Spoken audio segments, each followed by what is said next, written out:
Hello दोस्तों, प्रिय छात्रों, आप सबको प्रणाम। आज के क्लास में 25 प्रश्न की एक सीरीज के साथ मैं आप सबके सामने उपस्थित हूँ। उम्मीद है कि यह वीडियो आपके लिए बहुत ही लाभकारी सिद्ध होगा। प्रिय दोस्तों, आज चैनल को आप सब्सक्राइब कर लें, इसे शेयर भी करें और लाइक भी करें, अपने दोस्तों में इसे शेयर भी करें ताकि जितने भी वीडियो डाले जाएं सब आपको प्राप्त होता रहे। आइए शुरू करते हैं आज का यह वीडियो।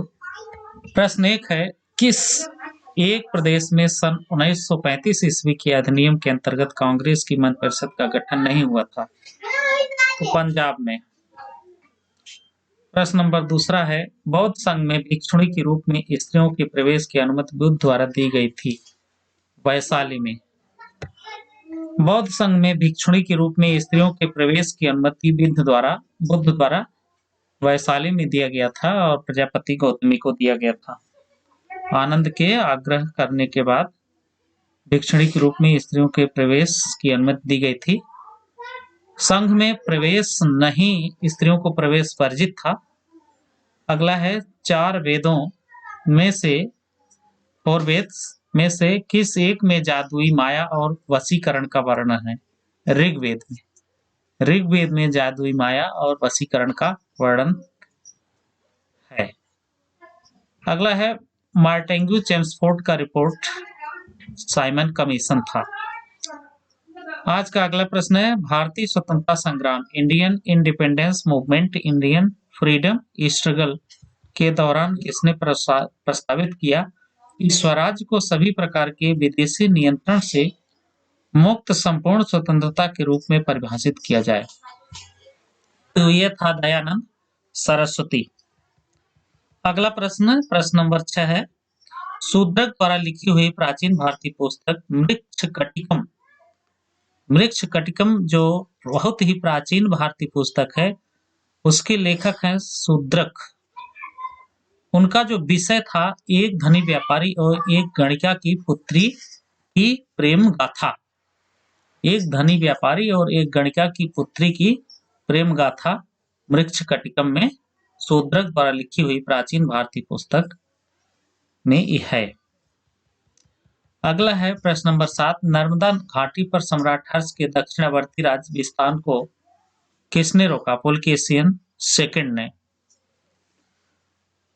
नर्मदा नदी पर सम्राट हर्ष के दक्षिणावर्ती राज्य विस्तार को पुलकेशिन द्वितीय ने रोका था। अगला प्रश्न है 8वां, किस विद्रोह को बंकिम चंद्र चटर्जी ने अपने उपन्यास आनंद मठ में उल्लेख करके प्रसिद्ध किया? सन्यासी विद्रोह। किस विद्रोह को? वह कौन सा विद्रोह था? सन्यासी विद्रोह था। और बढ़ते हैं प्रश्न नंबर 9, वर्ष 1613 में अंग्रेजी ईस्ट इंडिया कंपनी को कहां एक कारखाना स्थापित करने की अनुमति मिली थी? तो सूरत में 1613 ईस्वी में अंग्रेजों ने ईस्ट इंडिया कंपनी या व्यापार स्थल कारखाना अनुमति प्राप्त किया था। प्रश्न नंबर 10 है, वर्ष 1857 के विद्रोह के संदर्भ में निम्न में से किसे उसके मित्र ने धोखा दिया था तो तथा अंग्रेजों द्वारा बंदी बनाकर मार दिया गया? तात्या टोपे को। बंदी बनाकर इनको तात्या टोपे को मार दिया गया था। प्रश्न नंबर 11, भारतीय राष्ट्रीय कांग्रेस का वर्ष 1929 में लाहौर सम्मेलन, जिसमें पूर्ण स्वतंत्रता पाने का संकल्प स्वीकृत किया गया, इसकी अध्यक्षता किसने की? तो उसकी अध्यक्षता की जवाहरलाल नेहरू ने। प्रश्न नंबर 12 है, लेक्चर्स फ्रांस को कोलंबो टू अल्मोड़ा निम्नलिखित में से किस एक के अनुभवों पर आधारित है? स्वामी विवेकानंद। अगला प्रश्न है प्रश्न नंबर 13, कौन सा एक अन्य तीनों के समसामयिक नहीं था? मिलिंद।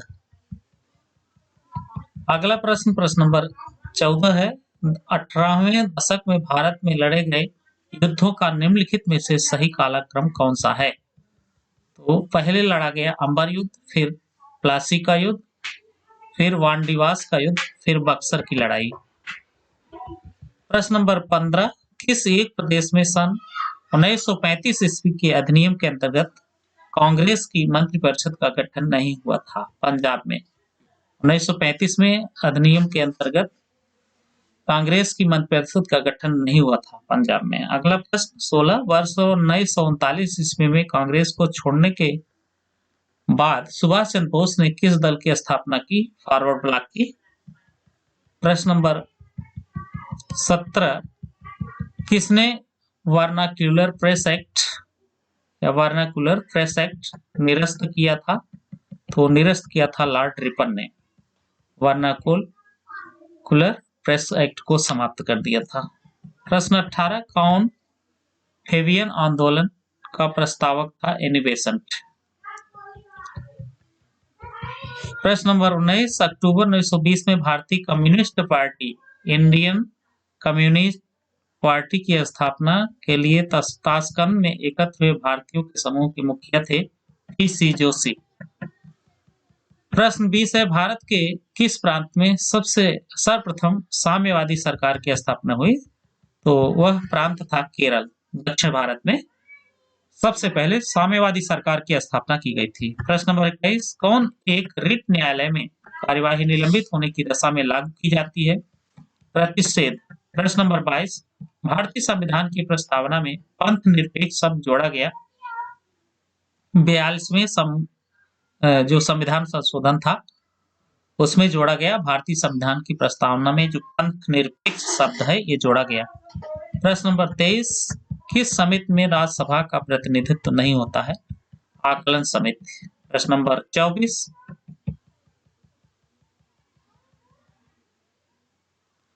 पंचायतों एवं नगर पालिकाओं के स्थानीय प्रशासन को संवैधानिक दर्जा कब दिया गया? 1993 में पंचायतों एवं नगर पालिकाओं के स्थानीय प्रशासन को संवैधानिक दर्जा मिला 1993 में। याद रखें 1993 में।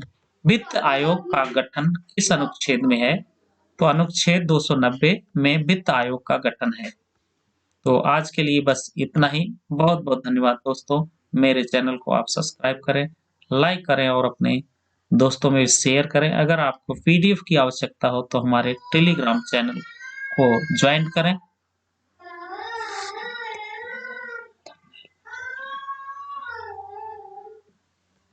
और 8318080180 पर आपका नंबर है, व्हाट्सएप नंबर पर भी आप मुझसे जुड़ सकते हैं।